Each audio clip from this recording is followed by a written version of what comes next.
Kristu sunga azata khoi thuzui nula pa ule naute dunia izak lungdam na lai siang thuin ma tegel sungpan ia alian nga aneu som thuna thumpan som thuna sagi lo hi to sunga to pa jesuin banggen hiam chi le ki chiam na to ki sain thuir na thak ne hi lai sang thu hun lui sungina moses ina thu kham pia na sunga zau thu to na ki chiam ke un pasien tu na ki chiam na teu chiam pelun chiam pel ke ula ama tu na ki chiam bangun tang tu nun chi na na gen ngi ayang na tu ni to pa jesuina ki chiam na tu ki sai na van tung toi zongin leitung toi zongin Jerusalem biakin pi toi zongin atom na ipum pitunga hi ilutang to zong chiam lo ding onggen hi bayam chil ki chiam na itak chiang ina pasien tu i thu piak te ki chiam na te pasien tung be kai te na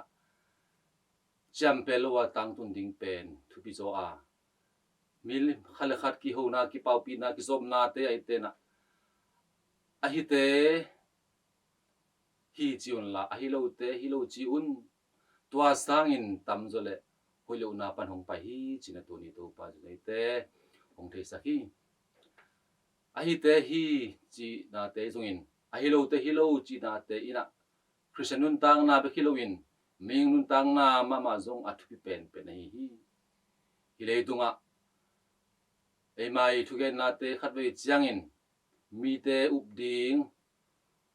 idui na to khat ve chiang ina ki chiam na te zong ki bol khat he zel kha hi atam zoi na e thu gen na aman he na le te na ki chiam na sam loin thu man thu tak he nak le mi ten le ta ke le e te kamal te ni khani chan mi te na ve le linga ahun be ka samile hi atam zoi to tun chiang ina thu gen te ha mau thu gen te mi te up thina ding ina na up ke le ki chiaming ai zong in pasian min to ki chiam na te zong in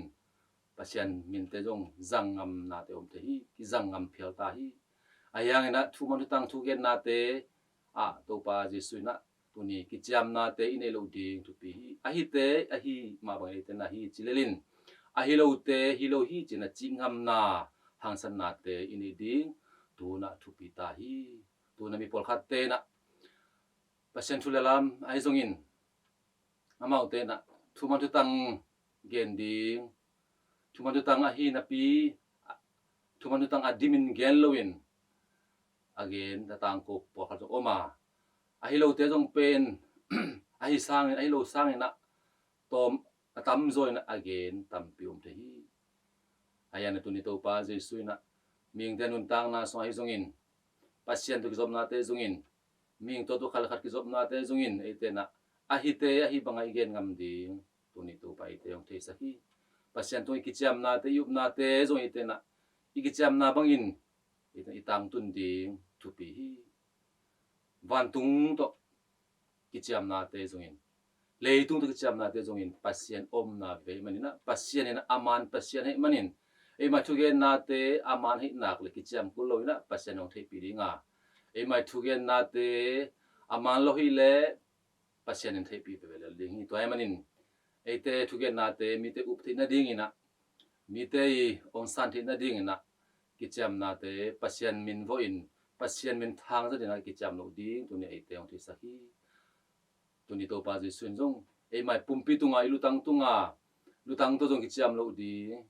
ilutang pen ming khat di e mai nei pumpi hi na pi na ilutang tunga apiang samte avom ding mo kang ding mo chi pen e mai thu nei na wen noya om loin ama utin ama pasien din ba gam ta akang ai jong avom ai jong om he imanin to ate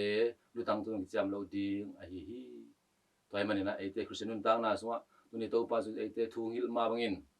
e te na a hi ma bang e te san ngam ding igen ngam ding a hi lo ma bang ne te ne gen ngam ding san ngam ding pen tu pi ma ma hi tuai na aman pasien anung ta pasien iza tang na amanung izui na hi pa hi tu ni to pa jesu na anu jipite tunga ki cham na to ki sain thu ong hil ma bangin e me mal khat charin zong to ki cham na te pasien tu ki cham na te nei khala zong cham peloin cham na bangina atang tun zo